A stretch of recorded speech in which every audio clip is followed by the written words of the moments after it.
chaos in the world is out there. I can't really impact it. I can't dial that down. I doubt I could even dial it up, but I can adapt to it. We've got supply chains breaking down. Capital is becoming more expensive. All of a sudden, the world's getting a lot harder to deal with. Change equals opportunity for entrepreneurs. The ability to listen and take in new ideas is the single best indicator of a company that stays a side hustle to those that become much larger companies.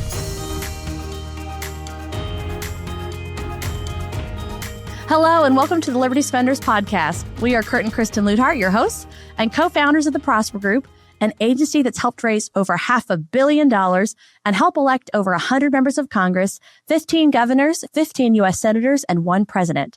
So business owners, what if you could exponentially grow your business by tapping into a lucrative and engaged audience of 76.5 million people that we call Liberty Spenders?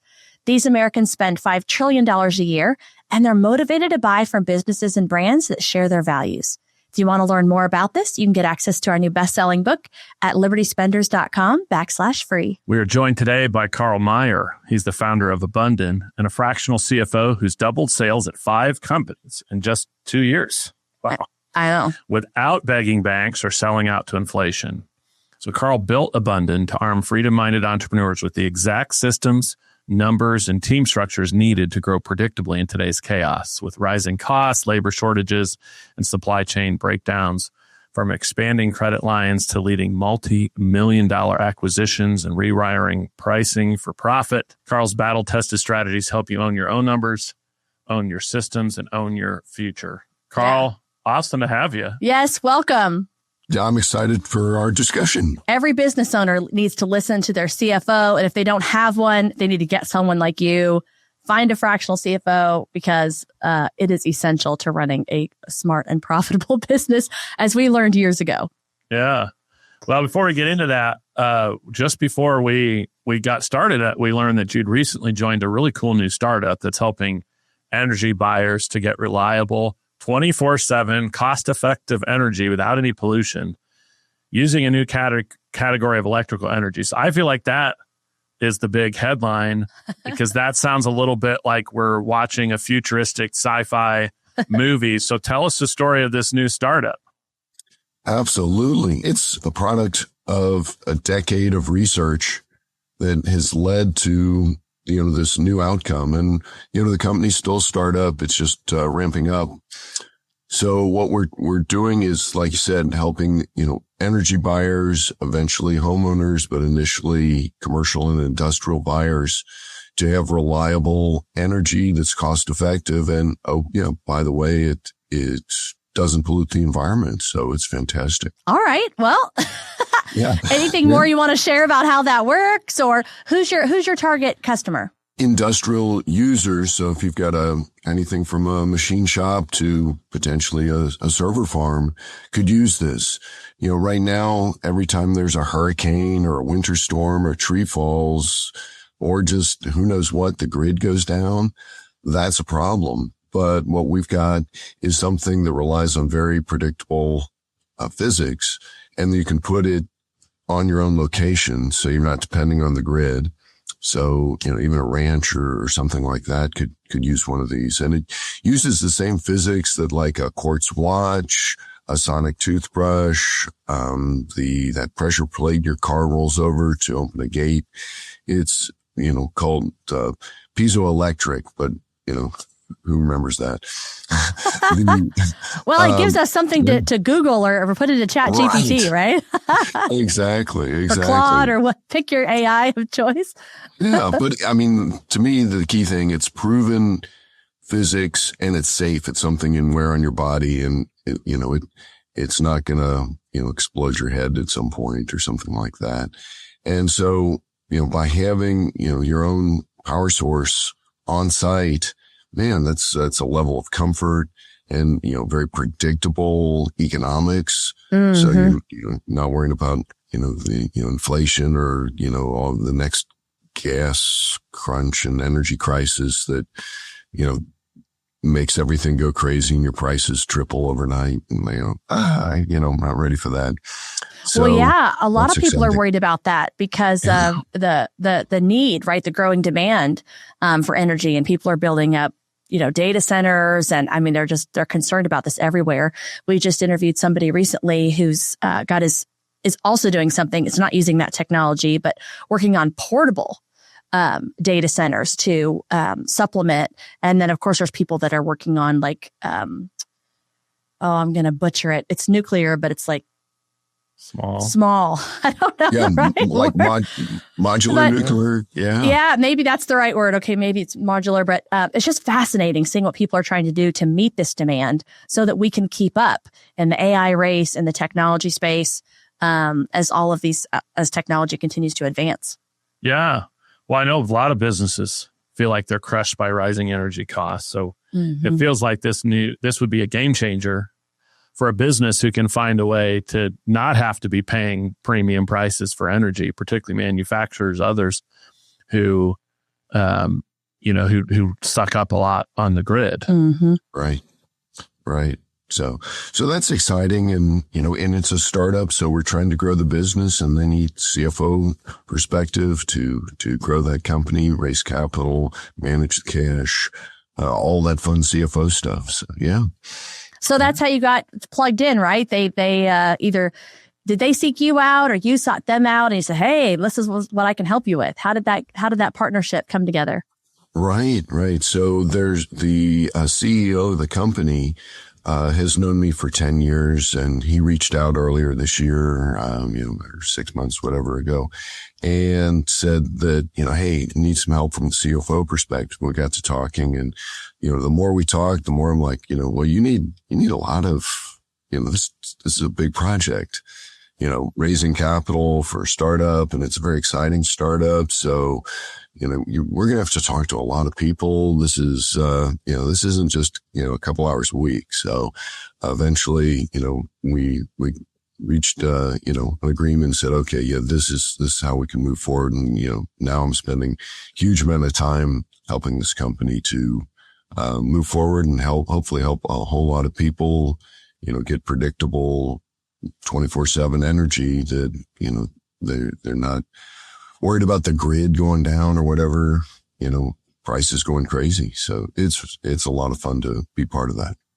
Karl, that's exciting. That's cool. Well, it just goes to show, like we talk so much. I mean, relationships are so key.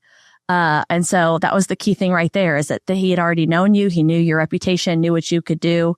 And, that old expression, your network is your net worth, is 100% accurate, and once again, proven true in this case. If you're listening to this show, it's probably because you understand something most people don't.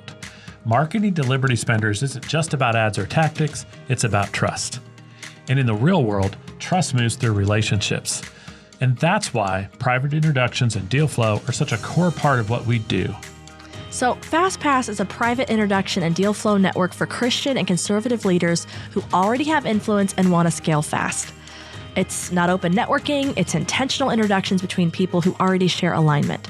We've seen one client land a $25,000 opportunity from a single introduction. Another told us that FastPass has become his largest source of referrals, not because of volume, but because of fit.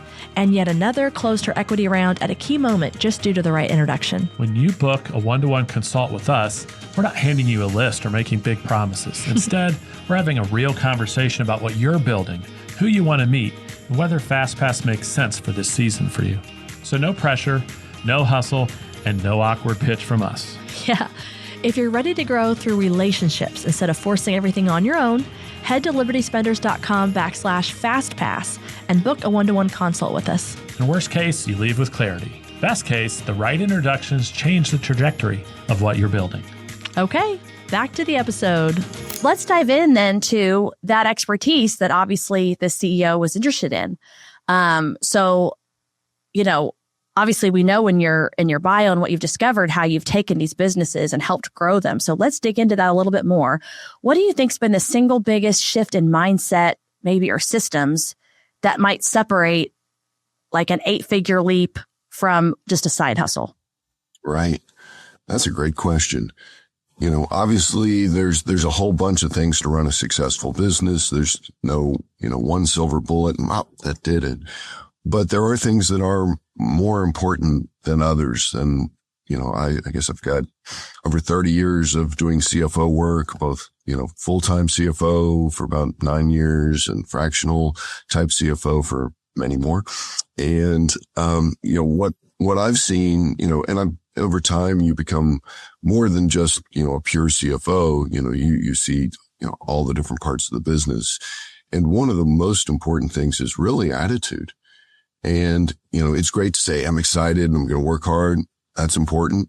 Absolutely. But, it's the thing when they say you've got 2 ears and 1 mouth.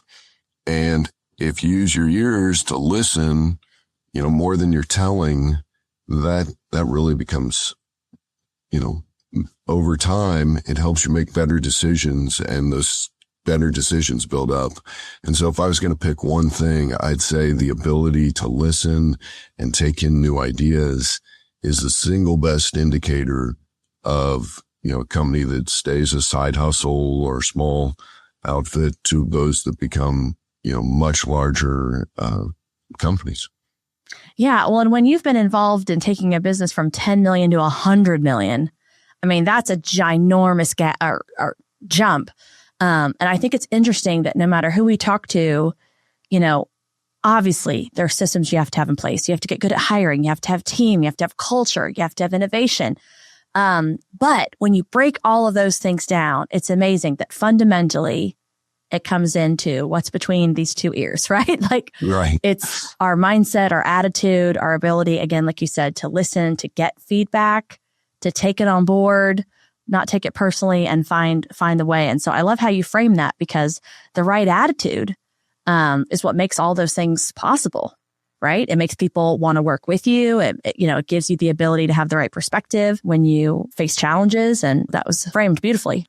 Yeah, that's my experience. I've seen companies, grow very rapidly, and I've also seen them kind of fall off pretty quickly. And, I've had some personal experience with my family's company that did just that. It grew very quickly, and then it, made some decisions that, were risky, and they ended up not working out great for the company, and that had a big impact on our family. And so I'm kind of motivated to help other companies to avoid those kind of problems. So that's, let's find ways to make more of a successful. It helps not just the owners, but all the employees and their families of the company. I'm curious then, I didn't know this about your backstory, and I don't want to open a wound or anything, but I think it's interesting what you've just said, because it reminds me also of that other expression, what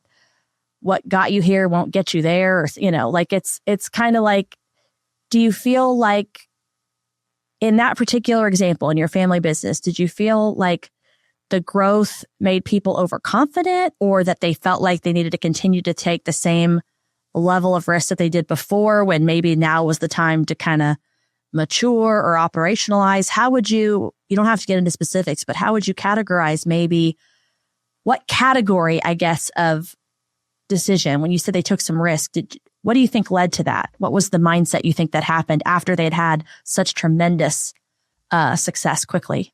The first is that at different stages, different things are more important to success.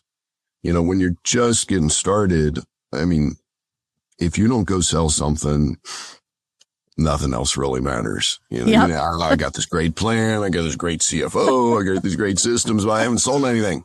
And so early on, sales is tremendously important.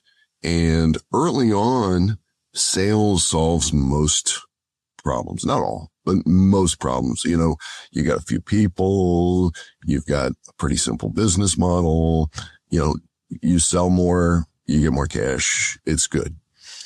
But as your company grows and you get more particularly more people, tends to lead to more complexity.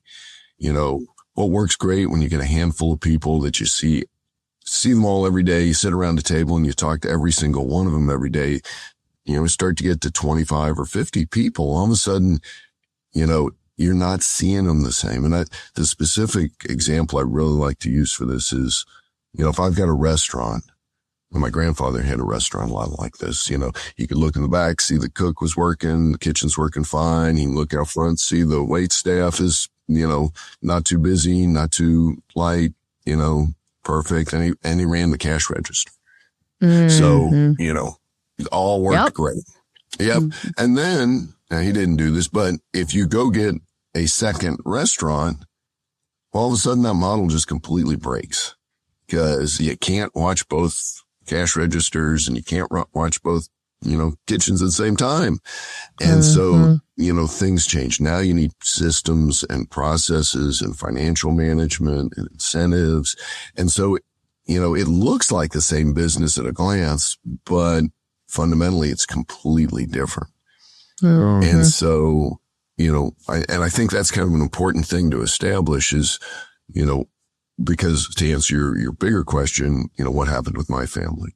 Because my dad was, one of the best salespeople I've ever seen. I've seen a ton of them.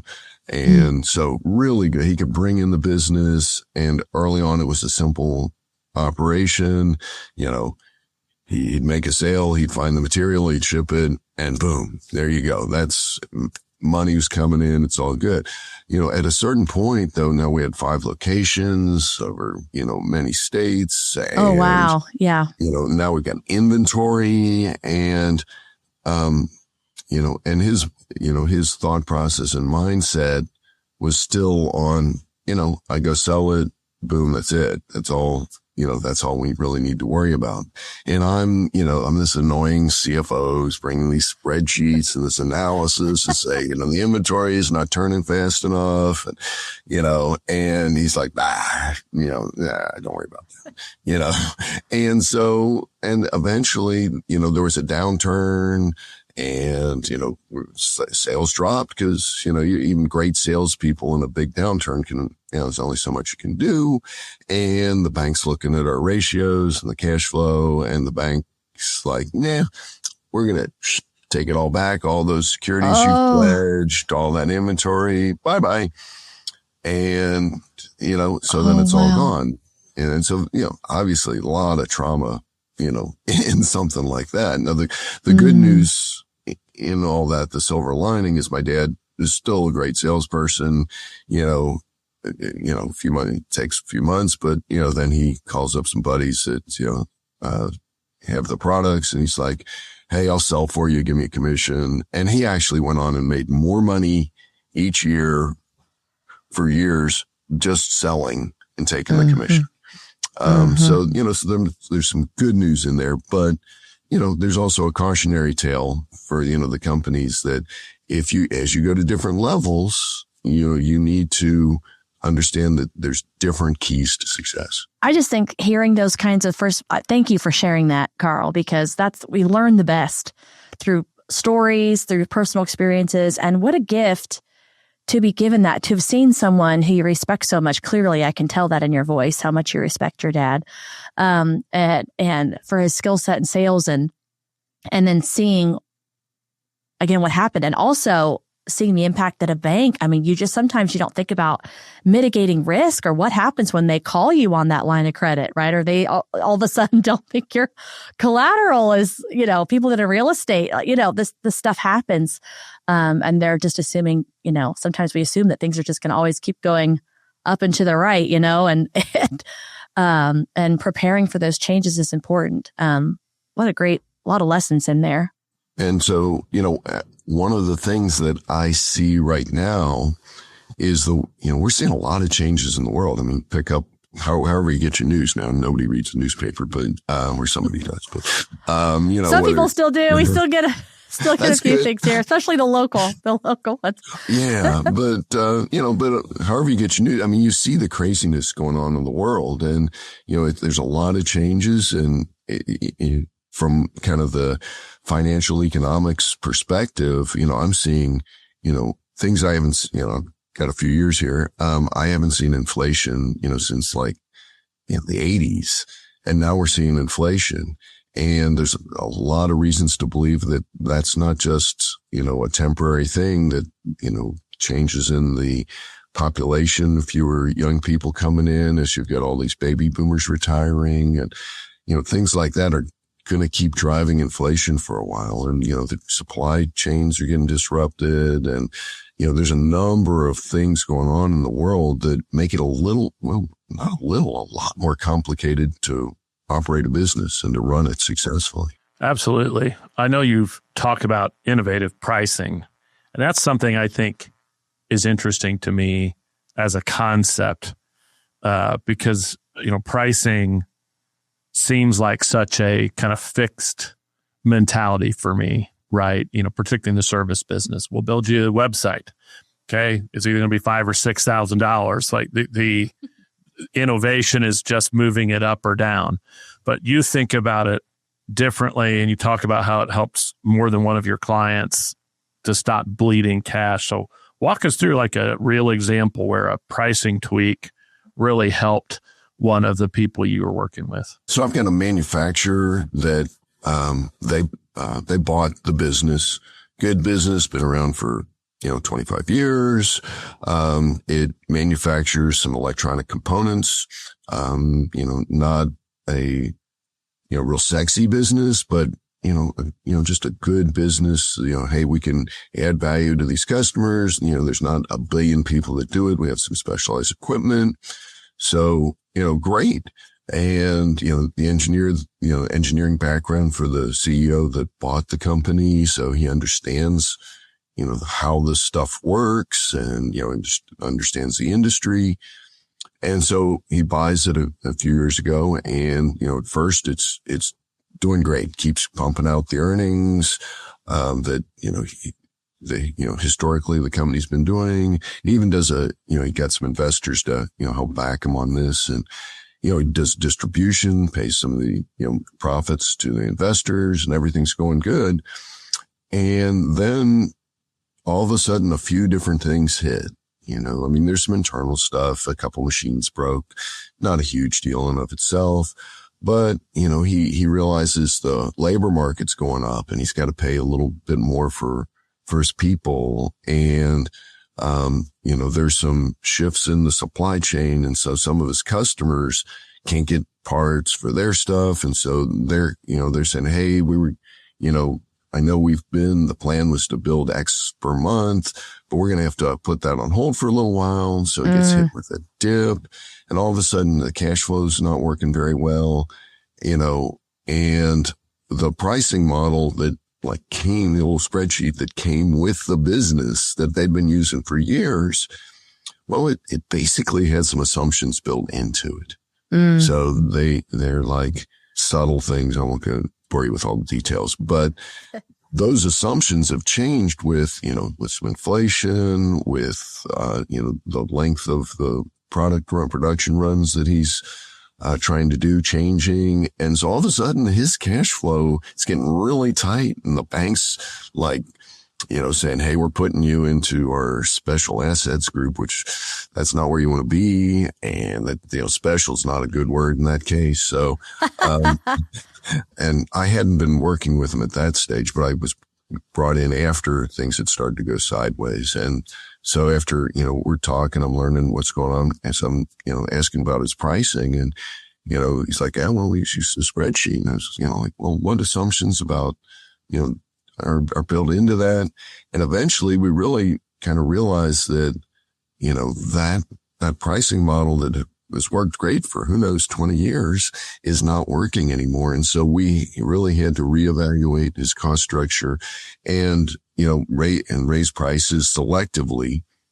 And which is a scary thing. That's the other thing that, So what was the tweak then?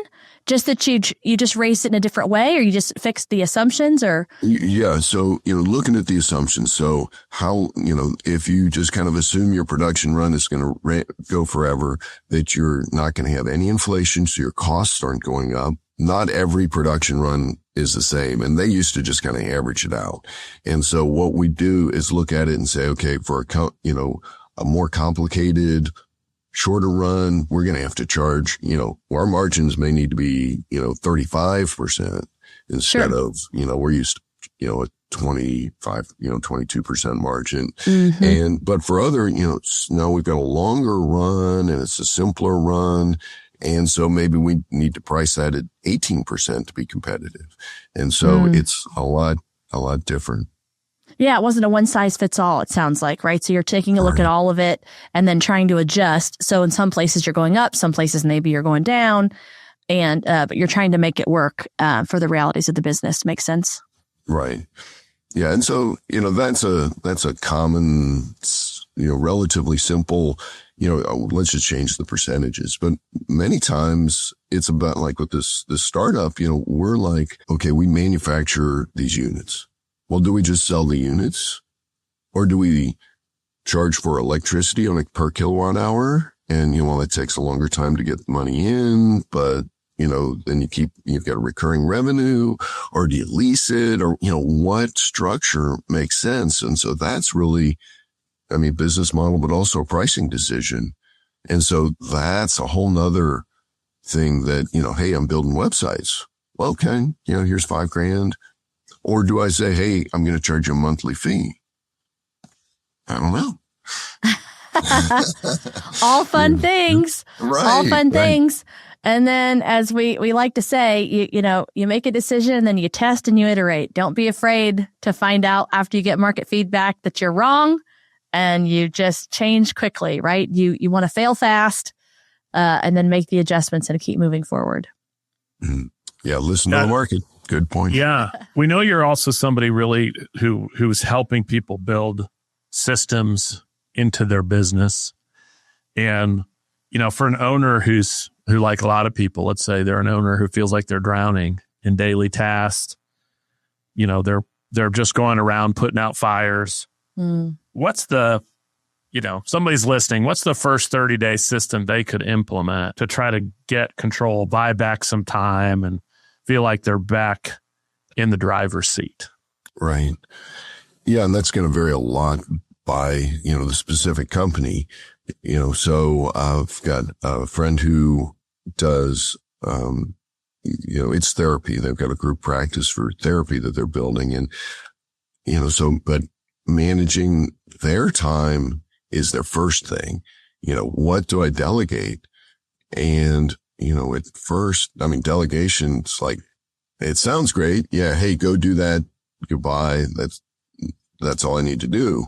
But then when something doesn't quite get done, or it doesn't get right, or it's not the way I would have done it, that's when the real party starts. Right. And so, learning what tasks are safe to delegate, learning how to set, give the right instructions and get the right check-in process so that, you don't wait too long until things really go sideways, but you're not, peeking over their shoulder every hour going, how's it going? So that's the first thing, then, once you're able to do some of that, then I would then start looking at, what kind of repeatable business processes. So, you go to Subway and, the sandwich gets built the same way every time. Yeah. We see how that works. And so building systems like that. So, I'm sure you've got, some processes for how to build a website. It's not just, slap some stuff up there and see what happens. I'm sure you've got a process of, these are the types of questions, this is information we need. And, just even if it's a short, one page or short, that type of document that allows you to start building those processes. And, that's the first thing. And then kind of on the other end, I had a company that, came out of COVID, and they started, bottling hand sanitizers, and they really moved into becoming a bottling company. And that was great. And once they got, okay, well, now we're a kind of a production company. We need an ERP. And I'm like, okay, make sure you really understand what's involved with that, because you're still, evolving, adapting, and, ERPs really are designed to like really tightly control everything. So try and find the balance, don't go, not everything needs to be a process. We need to have some flexibility in there somewhere too. So find the happy medium for your company. That's great advice. And it's very nuanced, right? It's like, I don't know how many times I'm trying to think where I would go to a conference or seminar, right? I do some learning early on in our business journey, and you think, oh, that's what I need. I need this, right? And then you're like, oh, right, I'm going to do it. And then you go and like wildly overcorrect for whatever your pain point is at the time. And so I love that, because you always want to keep, and that right level of balance shifts, right? With the realities of the business, and what was a great balance for you 2 years ago probably needs to be looked at again, right? Right. And so I love that, because it is such a normal thing as a business owner, entrepreneur, you start seeing some scale, right? You're starting to feel like you're going down a path. Yes. Okay. Now let's do the thing that the big guys do. And they may not quite be ready for it. Yeah. Well, I think all of this probably is what led you to write your book, Surfing Economic Chaos. So I wanted to get into that a little bit. So talk to us about the book. What do you cover in the book? What kind of people should be reading it? What do they get out of it? Yeah, great title too. Yeah, I like the title. The chaos in the world is out there. I can't really impact it. I can't dial that down. I doubt I could even dial it up, but I can adapt to it. And for, the basic idea is that change equals opportunity for entrepreneurs. So, if you're a big company, you get these systems that, take long times to adjust. And, you got all these people to retrain just to do, things slightly different. We've all seen the big companies and how slow they can be to make any kind of decision. And for an entrepreneurial company, smaller, lower middle market company, one of your main advantages is you can adapt quickly. You can change that pricing model, in a day or a week or, maybe a month, whereas a big company, could take 2 years to do something like that. And so what I do in the book is I kind of walk through some of the big changes, the long-term changes in, demographics and supply chain and, just the way the world works as a background, and also to help identify what changes you might be seeing in your world, in your business, in your industry. And then the second half of the book is a lot more about, how do you, kind of diagnose and make adjustments in your business. How long did it take you to write the book?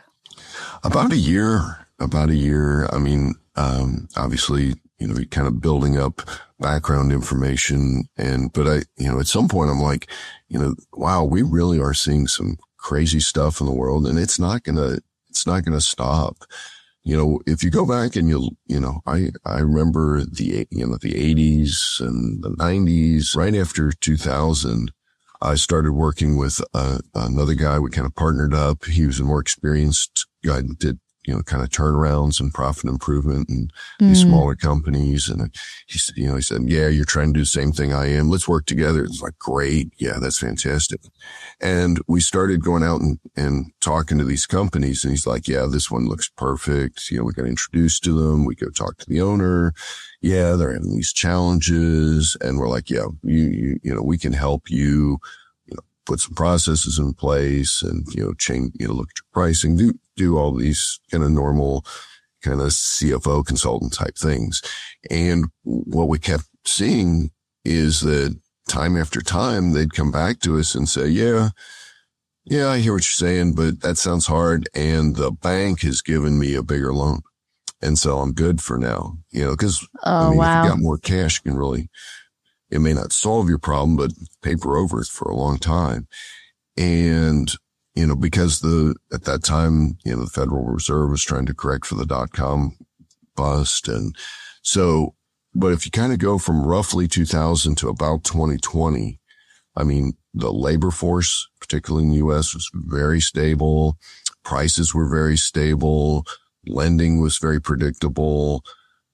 The world trade system. You could source things from anywhere in the world real easy. There were no supply chain disruptions. I mean, it was one of the best periods, like in history, to run a business. It was just, there weren't many crises going on. Yeah, 2008 hit, I acknowledge, but overall it was a pretty, it was a pretty stable era.